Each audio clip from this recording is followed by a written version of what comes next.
नववर्ष आपके जीवन में नित्य खुशियाँ नई अपार भरे। सौगात सफलता की लाए, शुभ सोच सदा साकार करे।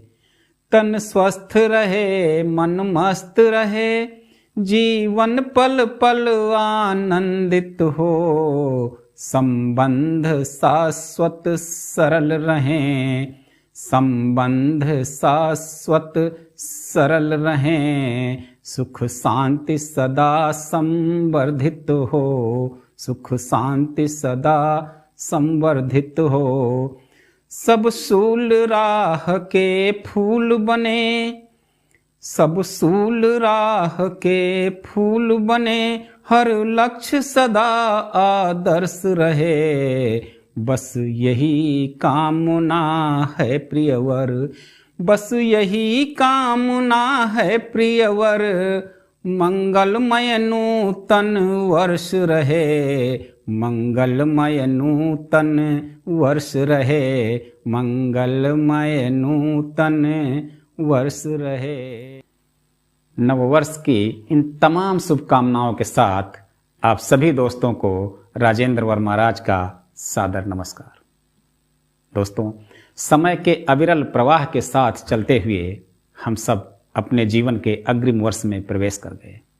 इस वक्त जब सारा विश्व वर्ष 2025 की आवभगत के साथ साथ नई नई कार्य योजनाएं बनाने में व्यस्त है, तो ऐसे में यह जान लेना भी आवश्यक है कि वर्ष 2024 हमारे आपके लिए कैसा रहा।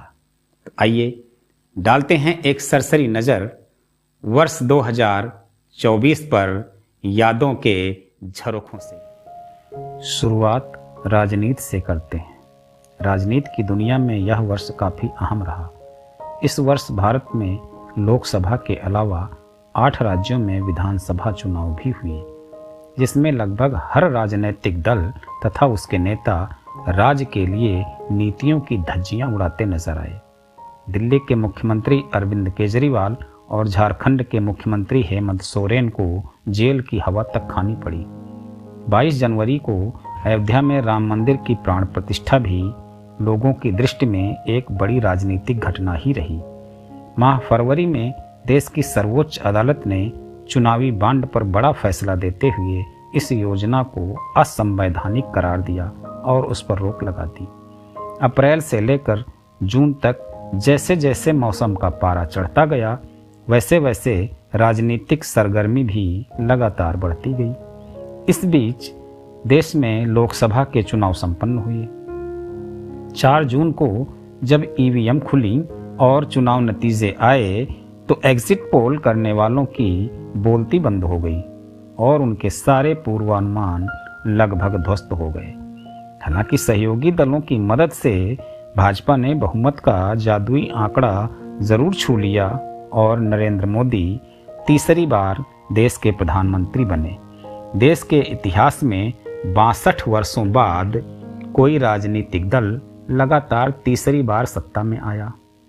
अगस्त माह में संसद में पेश वक्फ संशोधन विधेयक भी काफ़ी चर्चा में रहा। सितंबर माह में एक देश एक चुनाव विषय पर बनी कोविंद समिति की रिपोर्ट को केंद्रीय कैबिनेट से मंजूरी मिल गई।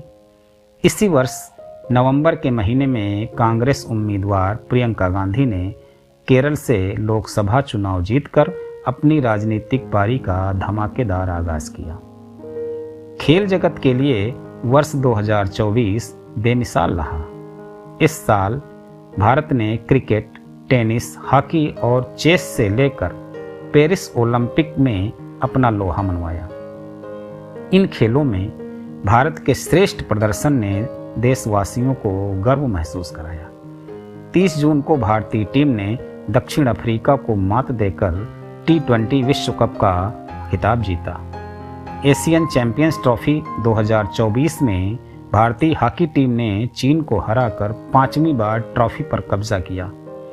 पेरिस ओलंपिक में भारत ने कुल 6 मेडल जीते, जिनमें 1 सिल्वर और 5 ब्रॉन्ज मेडल रहे।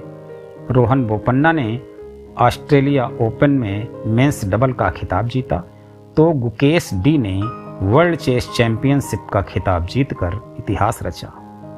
अगस्त और सितंबर में संपन्न पेरिस पैरालंपिक खेलों में भारत ने अब तक के सर्वाधिक 29 मेडल जीते। इनमें 7 गोल्ड, 9 सिल्वर और 13 कांस्य पदक शामिल रहे। साल खत्म होते होते दिसंबर में कुनूरी हम्पी ने दूसरी बार विश्व रैपिड शतरंज का खिताब जीतकर यह साबित कर दिया कि हम्पी जैसा कोई नहीं। इसके पूर्व 2019 में भी उन्होंने यह चैंपियनशिप जीती थी। इस प्रकार खेलों की दुनिया में वर्ष 2024 उपलब्धियों भरा रहा। जहां तक राष्ट्र की सुरक्षा का प्रश्न है, तो रक्षा मंत्रालय के लिए इस वर्ष केंद्रीय बजट में 6.22 लाख करोड़ यानी लगभग 75 अरब डॉलर का बजट आवंटित किया गया, जो कि किसी भी मंत्रालय को आवंटित बजट से अधिक है और पिछले वर्ष की तुलना में 4.79% अधिक है।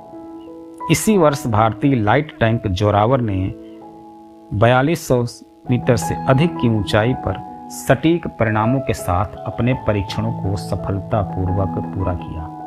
इसे चेन्नई स्थित DRDO की प्रयोगशाला ने भारतीय सेना के लिए विकसित किया है।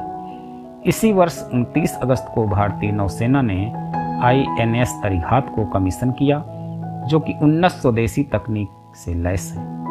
9 दिसंबर को भारतीय नौसेना प्रमुख ने रूस के यांतर शिपयार्ड में INS तुसील F-70 को भारतीय नौसेना में शामिल किया। यह उन्नत मिसाइल गाइडेड स्टील फ्रिगेट है। वर्ष 2024 की कुछ घटनाओं को अंतर्राष्ट्रीय पटल पर लंबे समय तक याद किया जाएगा। इस कड़ी में नरेंद्र मोदी और डोनाल्ड ट्रंप के चुनाव शामिल हैं। अगस्त के महीने में बांग्लादेश की सरकार का तख्ता पलट हो गया और वहां की प्रधानमंत्री शेख हसीना ने देश छोड़कर भारत में शरण ले लिया। इसके बाद वहां बड़े पैमाने पर हुई हिंसक घटनाओं ने पूरे विश्व को स्तब्ध कर दिया। सीरिया में भी सरकार का तख्ता पलट हुआ और राष्ट्रपति असद देश छोड़कर भाग गए। पड़ोसी देश पाकिस्तान में भी इमरान खान की गिरफ्तारी के बाद उनके समर्थक सड़कों पर उतर आए और वहां की राजनीति में उथल पुथल मचा दिया। वर्ष 2024 में कई प्रमुख हस्तियां दुनिया से कूच कर गईं। इनमें साहित्य, संगीत, उद्योग, विज्ञान तथा राजनीति से जुड़े लोग शामिल हैं। 14 जनवरी को मशहूर शायर मुनव्वर राना इस दुनिया से चल बसे और 5 नवंबर को ख्याति प्राप्त लोक गायिका शारदा सिन्हा चल बसी। 9 अक्टूबर को देश के जाने माने उद्योगपति रतन टाटा ने भी हमसे दूरी बना ली। 8 जून को रामोजी फिल्म सिटी के संस्थापक चेरुकुरी रामोजी राव हमसे बिछड़ गए। जैन संत आचार्य श्री विद्यासागर का महाप्रयाण इसी वर्ष 18 फरवरी को हुआ। 26 फरवरी को मशहूर गज़ल गायक पंकज उधास तथा 16 दिसंबर को महान तबला वादक उस्ताद जाकिर हुसैन का निधन हो गया। देश के प्रसिद्ध गायक और पद्म भूषण से सम्मानित उस्ताद राशिद खान 9 जनवरी को यह दुनिया छोड़ गए। 20 फरवरी को मशहूर रेडियो अनाउंसर अमीन सयानी तथा 23 दिसंबर को फिल्म निर्माता श्याम बेनेगल हमसे दूर हो गए। भारतीय न्यायपालिका के भीष्म पितामह फली एस नरीमन, मार्क्सवादी नेता सीताराम येचुरी, फैशन डिजाइनर रोहित बल, पूर्व राजनयिक नटवर सिंह, ओम प्रकाश चौटाला, बुद्धदेव भट्टाचार्य, सुशील कुमार मोदी भी इसी वर्ष काल कवलित हो गए। और जाते जाते वर्ष 2024 ने 26 दिसंबर को हमसे हमारे पूर्व प्रधानमंत्री और जाने माने अर्थशास्त्री डॉक्टर मनमोहन सिंह को भी छीन लिया। इस दृष्टि से वर्ष 2024 हमारे लिए बहुत ही दुखदायी रहा। साल 2024 देश और दुनिया में घटित कई अन्य घटनाओं के लिए भी जाना जाएगा। मौसम ने भी इस बार ऐसा तपाया कि यह वर्ष सबसे गर्म वर्ष के रूप में दर्ज हो गया।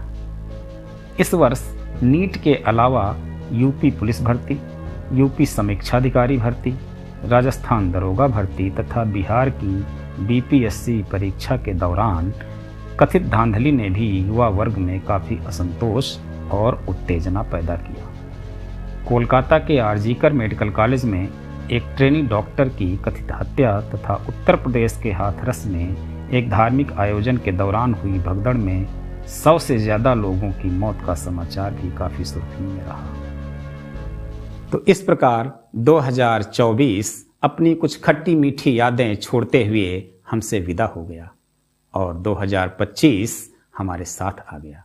दोस्तों, वर्ष बदलने पर कैलेंडर तो जरूर बदल गया, पर न चाहते हुए भी हमारी कुछ पुरानी समस्याएं हमारे साथ नए वर्ष में भी प्रवेश कर गईं। इनमें महंगाई और बेरोजगारी एक अहम मुद्दा है। दोस्तों, जीवन है तो समस्याएं तो होंगी ही। ज़रूरत है इन समस्याओं से हमें बेहतर तरीके से निजात पाने की।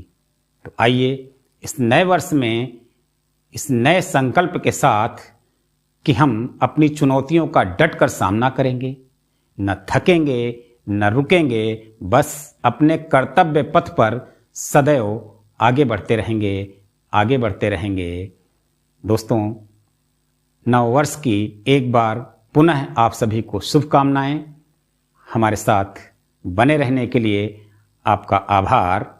अपना ख्याल रखिएगा और हाँ, उनका भी जो आपका ख्याल रखते हैं। नमस्कार।